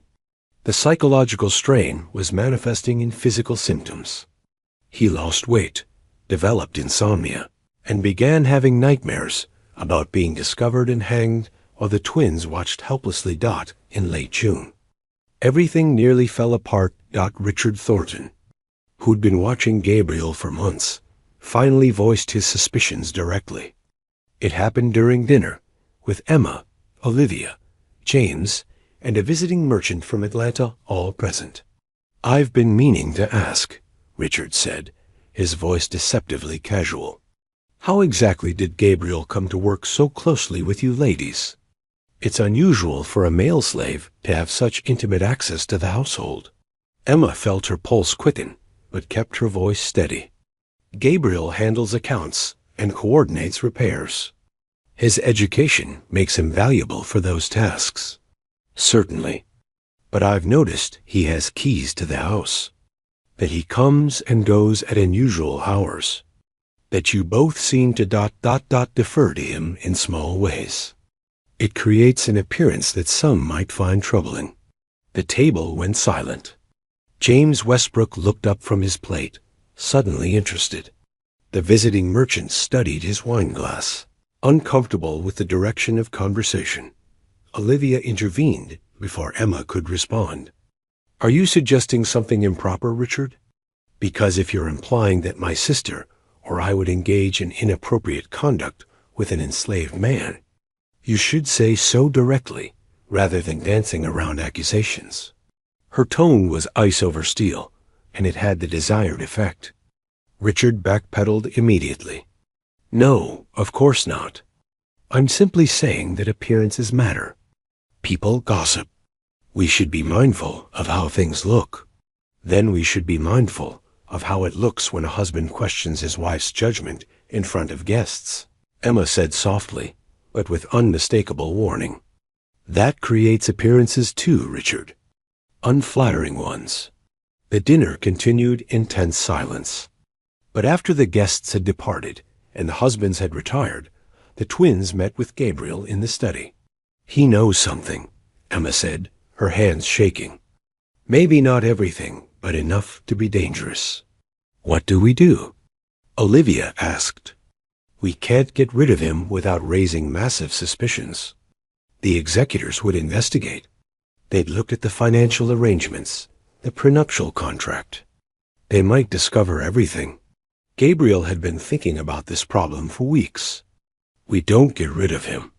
We give him what he wants." "Which is what?" "Authority, recognition, the appearance of being in charge. Richard's problem isn't that he suspects you're sleeping with me, though he might be moving in that direction. His problem is that he feels emasculated by the arrangement. He thought saving him from debt would make him grateful enough to accept a subordinate role. But his pride won't let him. So we remake the arrangement to give him pride without actual power." Over the following days, they implemented a careful strategy. Emma began consulting Richard on minor decisions, asking his opinion in ways that made him feel valued while never actually ceding real authority. They created a formal title for him, Assistant Manager of Agricultural Operations. It meant nothing, but it gave him business cards and a sense of importance. Most effectively, they started including him in social events where he could perform the role of successful plantation manager. At these gatherings, Richard discovered that he enjoyed the status and respect that came with being associated with Blackwood Hall. He stopped asking difficult questions and started basking in reflected glory. Crisis averted. For now, but in July, a different kind of crisis emerged. One that would test the conspiracy in ways none of them had prepared for. Emma went into early labor at 34 weeks, 6 weeks before the expected due date. It happened suddenly, contractions starting in the middle of the night with terrifying intensity. Dr. Hendricks was summoned, arriving at dawn to find Emma in significant distress. "The baby's coming early," he announced after examination. "Whether we're ready or not, we'll need a midwife experienced with difficult births, and we'll need to prepare for the possibility that the child might not survive." Gabriel, informed of the situation by Olivia, felt a fear he'd never experienced before. That was his child being born prematurely. His daughter, he hoped, though they wouldn't know for hours. And he could do nothing but wait in his workshop while white doctors and midwives attended a birth he had no acknowledged connection to. The labor lasted 14 hours. Emma suffered through it with remarkable strength, but by evening, she was exhausted and the baby still hadn't emerged. Dr. Hendricks began discussing surgical intervention, a procedure that was often fatal for both mother and child in 1849. That's when Gina intervened. She'd been assisting the midwife, and she'd seen enough difficult births in the quarters to know that surgery was rarely necessary if you understood what you were doing. "Let me try something," she said quietly. "I've delivered premature babies before. I know how to turn them, how to help them come easier." Dr. Hendricks bristled at the suggestion. "You're a slave. You have no medical training." "I have 20 years of experience," Dinah replied calmly, "which is more than you have with difficult births. And if we don't do something different in the next hour, that baby's going to die. Maybe Miss Emma too." Olivia made the decision. "Do it. Whatever you need to do, Dinah, do it." What happened next was something Dr. Hendricks would later describe in professional circles as a remarkable stroke of luck. What actually happened was that Dina used techniques passed down through generations of enslaved midwives, knowledge that had saved countless lives despite being dismissed as superstition by white doctors. She manually repositioned the baby, easing it into better alignment for birth. She prepared specific herbs to help with contractions and pain, and she talked Emma through the final stage of labor with the kind of calm authority that comes from deep experience. At 8 o'clock in the evening, on July 17, 1849, Emma gave birth to a tiny but healthy baby girl. She had dark hair, ambiguous features that could belong to any racial combination, and lungs that proved their strength with immediate, powerful crying. "A girl," the midwife announced. "Small but strong. She's a fighter." Richard Thornton, who'd been pacing in the hallway, rushed in to see his supposed daughter. He held the baby awkwardly, clearly having no experience with infants, and declared her perfect. He never questioned whether she was actually his. The timing was close enough, and his ego wouldn't allow him to consider alternatives. But in the workshop, Gabriel wept. For a daughter he would never be able to acknowledge. For the impossibility of his situation. For the fact that he'd become a father while enslaved, creating a child who would grow up thinking another man had given her life. Emma named her daughter Sarah, after the grandmother she'd never known. And 3 days later, when she was strong enough to leave her bed, she brought the baby to the workshop where Gabriel waited. "I need you to meet her properly," Emma said quietly, "away from everyone else. Just you and her, and the truth between us." Gabriel held his daughter for the first time, this tiny person who would never know him as her father, who would grow up with privilege and freedom built on lies. And he understood in that moment that the conspiracy had stopped being about survival or strategy. It had become about love, the kind that existed despite impossible circumstances, despite power imbalances that made consent meaningless, despite a system designed to make authentic human connection impossible. "She's beautiful," he whispered. "Thank you for letting me meet her." "She's ours," Emma said. "However we have to hide it, whatever lies we have to tell, she's ours. And someday, when all of this is over, I'll tell her the truth about her father. I promise you that." It was a promise Emma would spend years trying to keep. Olivia's labor began 3 weeks later. On August 9th, having learned from Emma's experience, Dinah was present from the beginning. Working alongside the midwife and Dr. Hendricks, this birth proceeded more smoothly. Perhaps because the baby wasn't premature. Perhaps because Olivia's body was simply better suited to childbirth. After 8 hours of labor, Olivia delivered a healthy baby girl with features that were slightly darker than Sarah's, with hair that curled in ways that suggested African ancestry somewhere in her lineage. James Westbrook accepted the baby as his without question, though several neighbors would later comment, quietly about how unusual it was, that both Whitmore twins had produced daughters with such ambiguous features. But no one said anything directly, suggesting that respectable white women had been intimate with enslaved men was the kind of accusation that could get you ostracized from society, or worse. Olivia named her daughter Ruth, after the mother the twins had lost. And like Emma before her, she brought the baby to Gabriel for a private meeting where truth could exist briefly before being buried under necessary lies. By late August, both babies were thriving, both husbands were satisfied, and the executors were preparing to finalize the inheritance.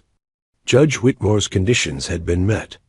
The twins had married appropriate men and produced legitimate heirs within the specified timeframes. Blackwood Hall would officially become their property. Free and clear. Victory was within reach. But none of them felt victorious. They felt exhausted, compromised, and trapped by the very success they'd worked so hard to achieve. Because now they had to figure out what came next. How to free Gabriel, without raising suspicions. How to dismantle the slavery system at Blackwood Hall without triggering investigations. How to raise two daughters who would someday need to understand this complicated truth of their parentage, and how to live with themselves, knowing what they'd done to survive. The conspiracy had succeeded, but the cost was higher than any of them had imagined. The photograph that William Thatcher brought to the Savannah courthouse in June 1851 was taken in September 1849, 1 month after Ruth was born and 6 weeks before everything at Blackwood Hall fell completely apart. Emma commissioned it from Thatcher during one of his traveling circuits through Whitfield County. She told him it was a documentary photograph, something for her private collection, showing the plantation's staff and family. Thatcher, who'd photographed hundreds of plantation scenes, thought nothing of the request until he developed the plate and really looked at what he'd captured. 2 identical young women in expensive silk gowns, standing on either side of a black man whose hands rested on both their swollen bellies. Because Emma had asked for the photograph to be taken before the births, while both women were still pregnant. A permanent record of the truth before it was buried under lies. Thatcher stared at that image for hours after developing it, understanding what it meant, what it revealed. And he made a decision that would haunt him for the rest of his short life.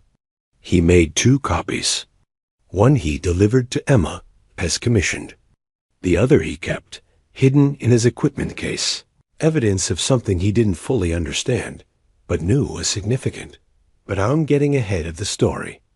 Let me take you back to September 1849, when the photograph was taken and when the conspiracy was about to enter its final, most dangerous phase. The executors arrived at Blackwood Hall on September 12th to conduct their final review and transfer official ownership to the twins. Fletcher Baines and Colonel Davenport spent 3 days reviewing account books, inspecting the cotton fields, interviewing the plantation manager about productivity. They examined the babies, verified the marriage certificates, and confirmed that all conditions of Judge Whitmore's will had been satisfied. On September 15th, they gathered in the study that had once belonged to the judge, and Baines read the final declaration. Having verified that Emma Thornton and Olivia Westbrook have fulfilled all stipulated conditions, we hereby transfer complete ownership of Blackwood Hall and all its assets to the aforementioned women, to be held as joint property in accordance with the terms of their father's will. Colonel Davenport added his own commentary. Your father would be proud. You've demonstrated that with proper masculine guidance, women can indeed manage complex estates. Your husbands have clearly provided the necessary support and authority. Emma and Olivia exchanged one of their silent glances. Let them believe whatever they wanted. The twins had won. Blackwood Hall was theirs, free from executors, free from their father's posthumous control. Now they just had to survive what came next. The first step was securing Gabriel's freedom.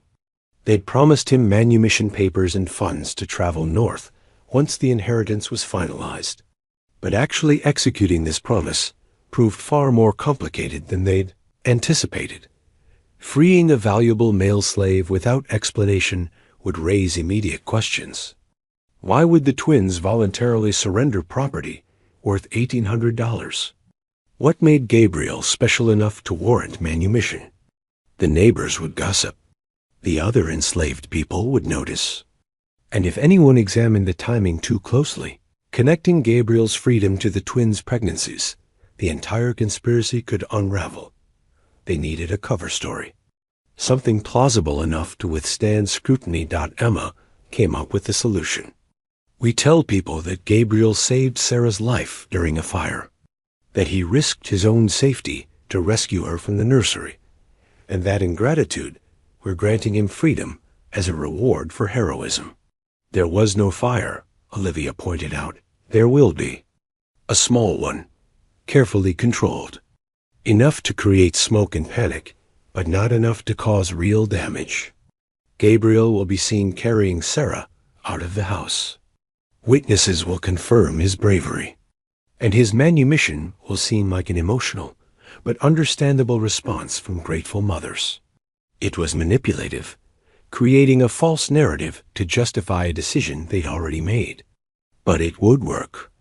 And more importantly, it would give Gabriel the legal protection he needed to travel north without being captured and re-enslaved. The fire was staged on October 3rd, a controlled blaze in a storage room near the nursery. Started deliberately with oil-soaked rags that produced more smoke than actual flames.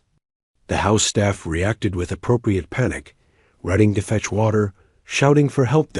And Gabriel, as planned, rushed into the smoke-filled corridor and emerged carrying Sarah wrapped in blankets.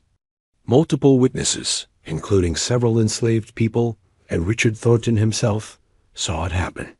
Saw Gabriel coughing from smoke inhalation, saw him hand the baby to Emma, saw him collapse afterward from exhaustion. The fire was extinguished within 20 minutes with minimal damage. But the story had been established. Gabriel the hero. Gabriel who'd risked everything to save a white child. Gabriel who deserved recognition. 2 weeks later, Emma and Olivia filed manumission papers with the Whitfield County Courthouse, officially freeing Gabriel and providing him with documents that would protect him from re-enslavement. They also provided him with $2,000 in gold, far more than they'd originally promised, and letters of introduction to abolitionist contacts in Philadelphia. But before Gabriel could leave, there was unfinished business with the enslaved community at Blackwood Hall. Isaiah, Dinah, and Marcus had been patient, maintaining silence about the conspiracy while waiting to see if the twins would honor their commitment to free others. Now, with Gabriel's manumission filed, they demanded action. The meeting took place in the workshop on a cold October night.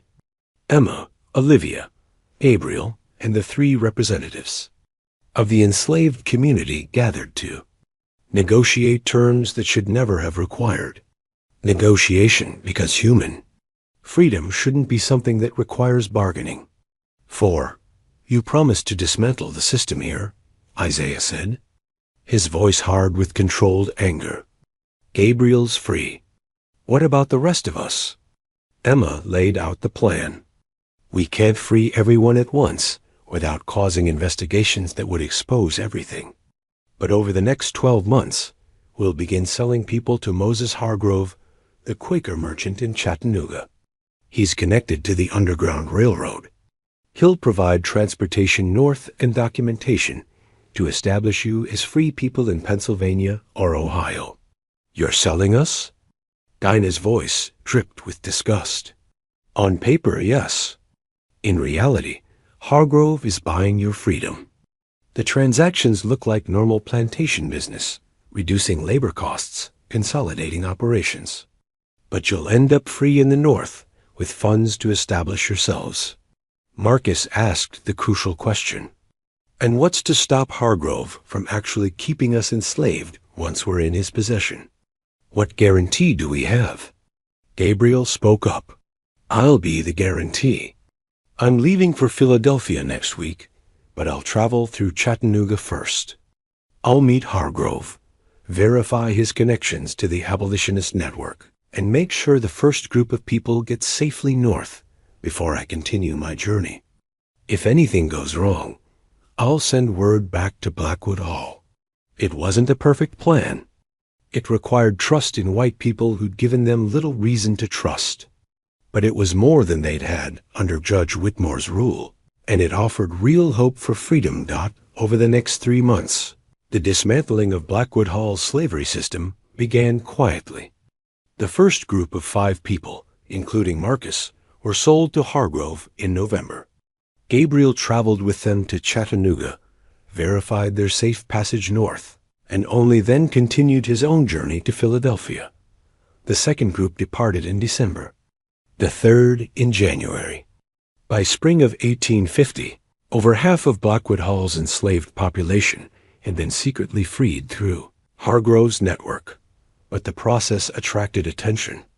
Neighbors began asking questions about why the Whitmore twins were selling off so many slaves. Was the plantation struggling financially? Were the new husbands mismanaging resources? Colonel Davenport made several unexpected visits, scrutinizing the books and questioning the sales. "You're depleting your labor force," he warned Emma during a visit in February 1850. "Cotton production will suffer. Your father built this plantation's value through careful management of human property. You're undoing his work." "We're adapting to changing circumstances," Emma replied smoothly. "The cost of maintaining a large enslaved population has been rising. We're consolidating, focusing on efficiency rather than scale." Davenport wasn't satisfied, but he had no legal authority to stop them. The inheritance was finalized. The twins owned Blackwood Hall outright. They could manage it, however. They chose Dot by the summer of 1850. Fewer than 20 enslaved people remained at Blackwood Hall, and plans were in place to free the rest through the same gradual process. The plantation's cotton production had indeed declined, but the twins didn't care. They'd never wanted to be plantation owners. They'd wanted to be free, but freedom came with its own complications. Richard Thornton had discovered that being assistant manager of agricultural operations in a declining plantation operation wasn't as satisfying as he'd hoped. He'd enjoyed the status that came with Blackwood Hall during its prosperous phase, but now neighbors whispered about mismanagement and declining profits.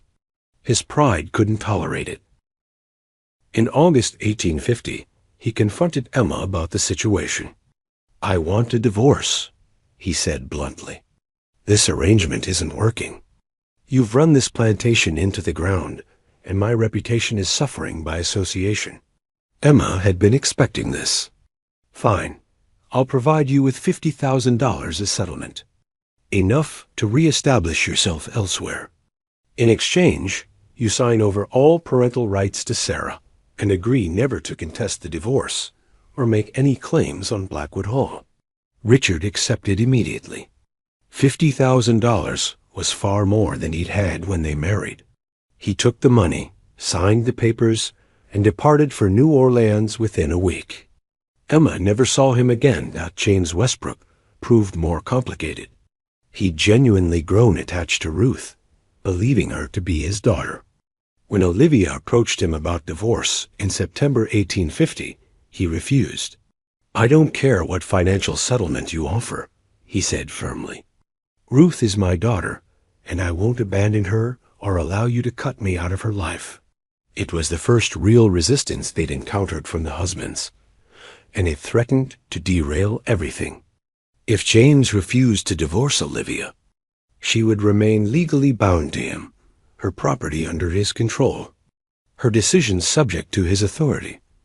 They tried negotiation, offering increasingly large settlements. James refused every offer. He wasn't interested in money. He was interested in Ruth. The standoff lasted through October and into November. And then something happened that solved the problem in the most terrible way possible. James Westbrook contracted cholera during an outbreak in Dalton. He died within 3 days, his body ravaged by dehydration and fever. It was fast, brutal, and left Olivia a widow at 21 years old. "Did we do this?" she asked Emma the night after James's funeral. "Did we somehow cause this?" "No. Cholera doesn't care about our conspiracy. This was luck. Terrible luck, but it solves our problem." "I'm glad he's dead," Olivia whispered. "What kind of person does that make me?" "A person who's been surviving impossible circumstances," Emma replied. "We're not good people, Olivia. We stopped being good people the moment we started this. But we're free. Finally, completely free." By the end of 1850, both twins were divorced or widowed. The last enslaved people at Blackwood Hall had been freed through Hargrove's network, and the plantation itself was being prepared for sale.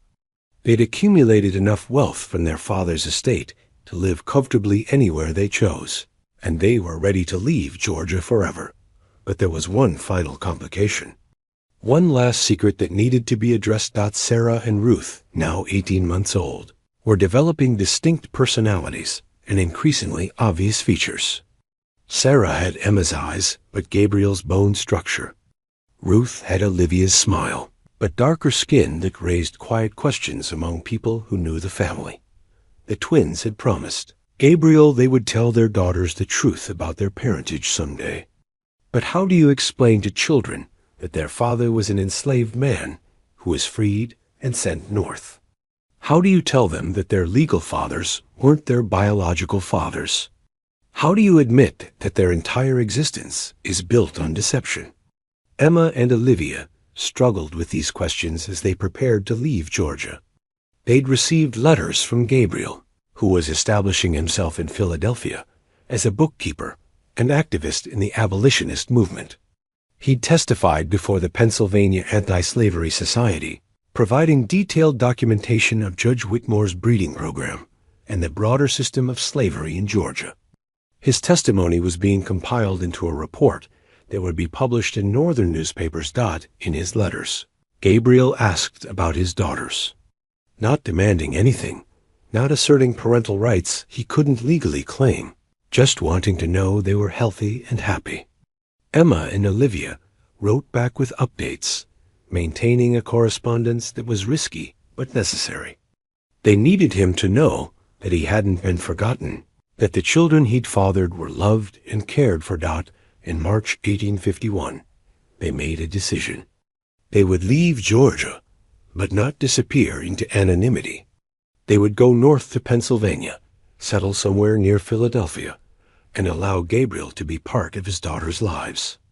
Not as their acknowledged father, that would never be socially acceptable, but as a family friend, someone the girls would grow up knowing and respecting. But before they could execute this plan, William Thatcher reappeared. He'd been carrying that second copy of the photograph for 18 months, unable to decide what to do with it. The image haunted him. 2 white women, 1 black man, pregnant bellies, hands placed with deliberate intimacy. It told a story that violated every social convention of the South. And Thatcher understood that possessing such an image was dangerous. In May 1851. While traveling through Savannah, Thatcher got drunk at a tavern and mentioned the photograph to another patron. That patron happened to be a journalist who immediately understood the explosive nature of what Thatcher was describing. Within days, the journalist had obtained the photograph and was preparing to publish it in his newspaper with a sensational headline: "The Whitmore Scandal, Twin Sisters and Their Shared Slave." Thatcher, horrified by what he'd set in motion, fled to the Savannah courthouse, trying to stop publication. He brought the photograph to authorities, hoping they would suppress it before it became public. Instead, the courthouse officials examined the image and began their own investigation. A deputy was dispatched to Blackwood Hall to question the twins. He arrived on June 1, 1851, and found the plantation nearly deserted. Most of the enslaved people were gone. The cotton fields lay fallow. The house was being prepared for sale.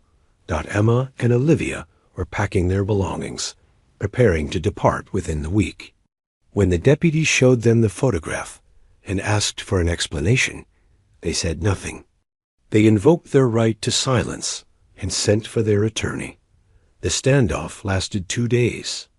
The deputy threatened charges of miscegenation, illegal cohabitation, fraud in the inheritance.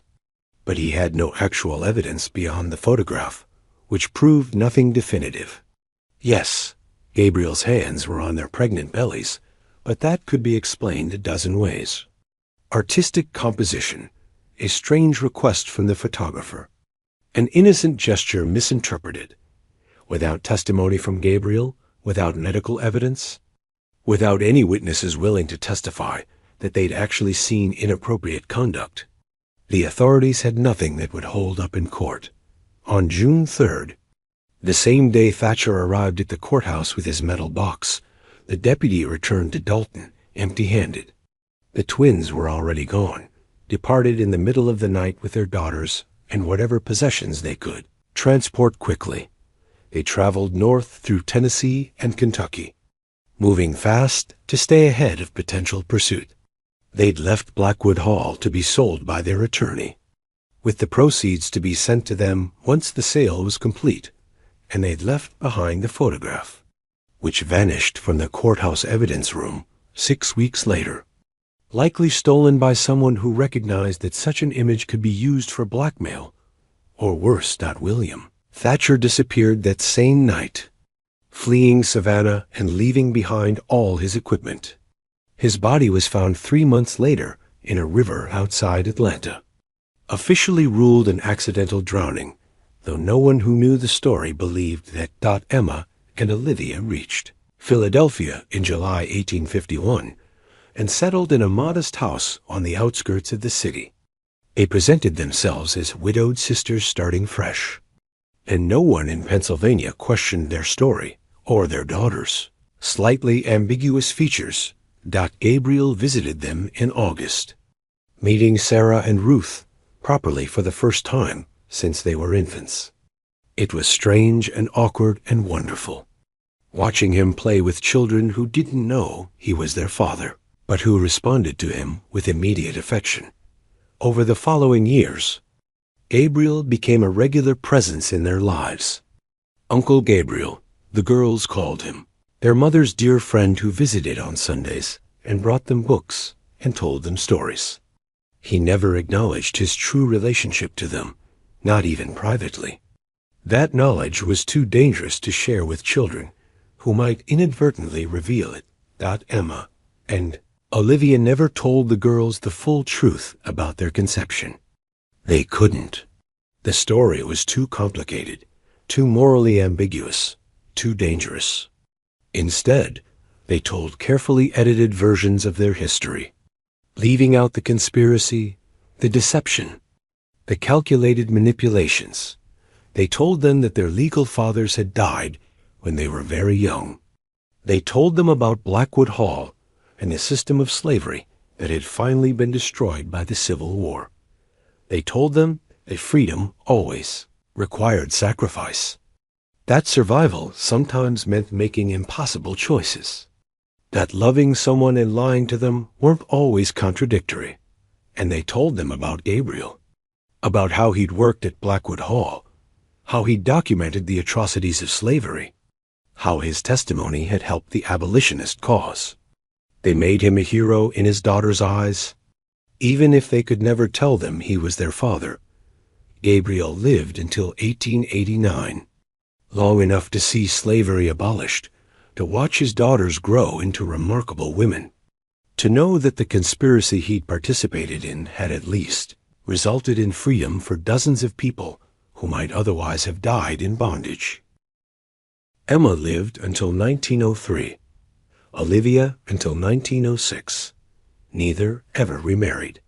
They raised their daughters together in Philadelphia, established a small school for freed people, and quietly donated the money from Blackwood Hall's sale to abolitionist causes and later to Reconstruction efforts in the South. Sarah became a teacher, eventually running the school her mothers had founded. Ruth became a writer, publishing essays and articles about the legacy of slavery under a male pseudonym, because women writers still faced discrimination, even in the North. Neither ever learned the full truth about their conception, though both suspected there were secrets their mothers carried to the grave. And maybe that was the right choice. Some truths are too heavy to bear, too complicated to understand without living through them. The photograph, the one that William Thatcher delivered to the Savannah courthouse, has never been found.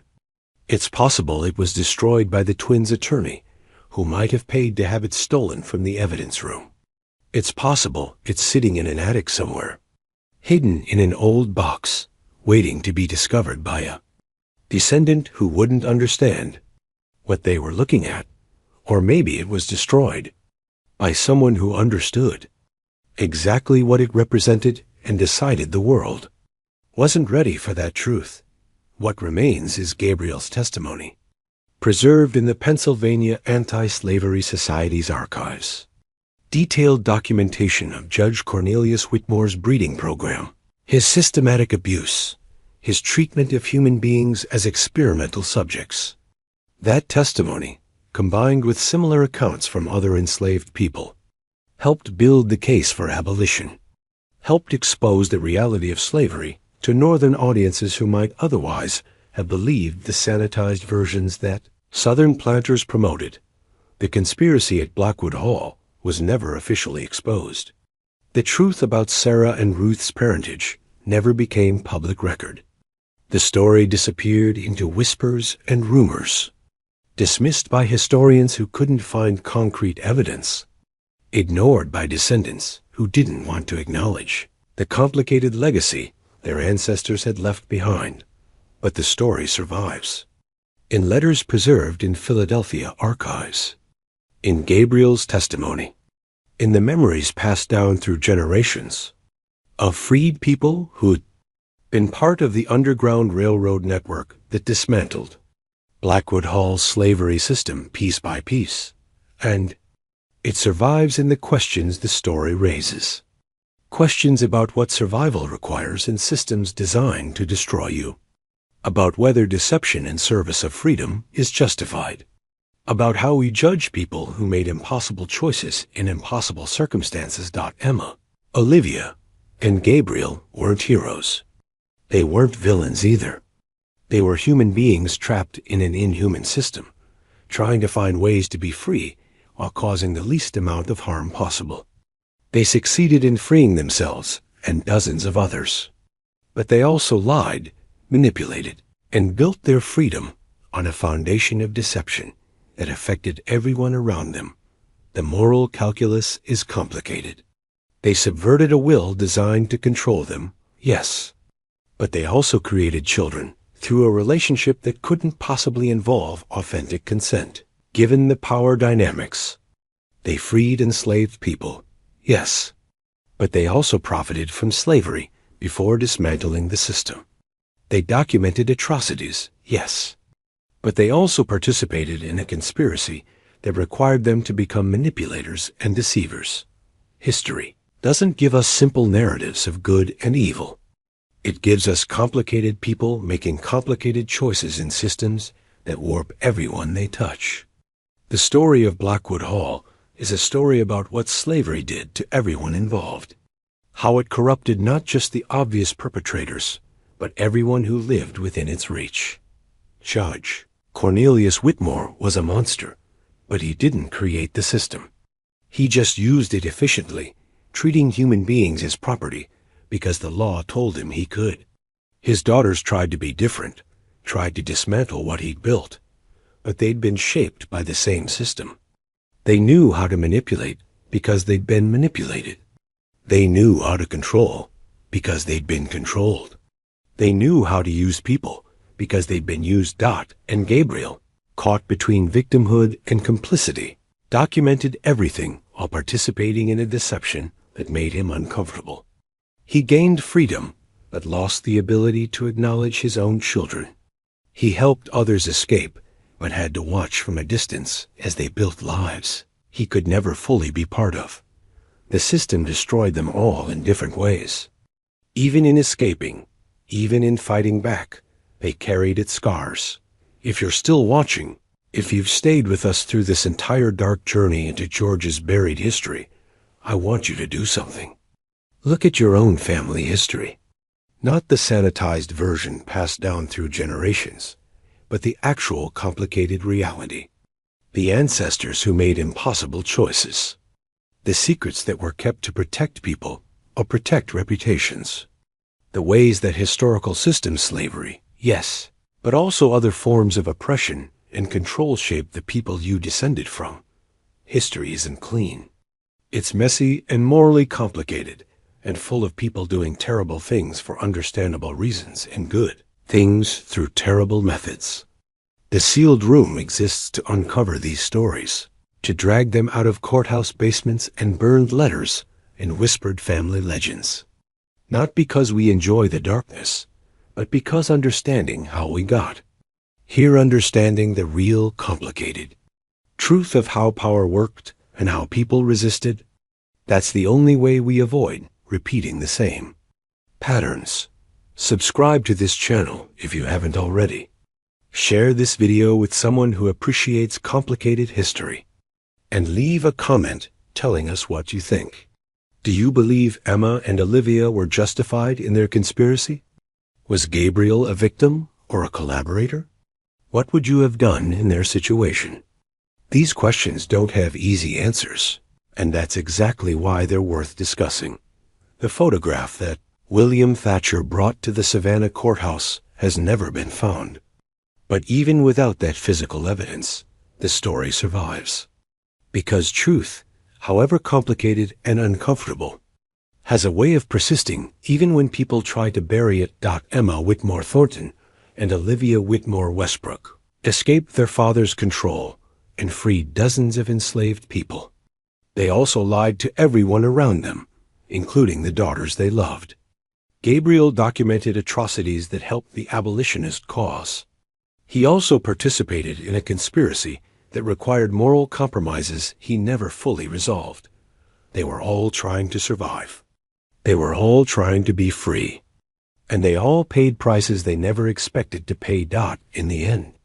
Maybe that's the real story of Blackwood Hall, not heroes defeating villains, but complicated people navigating impossible circumstances, making choices that had no good options, surviving in the only ways they knew how. And the question it leaves us with is the one every generation has to answer for itself. When the system is designed to destroy you, what are you willing to do to survive it? And what are you willing to become in the process? The twins and Gabriel couldn't answer that question cleanly. Neither can we. But asking it, sitting with the discomfort of its complexity, refusing to accept simple narratives about good and evil, that's how we begin to understand the real truth about our history.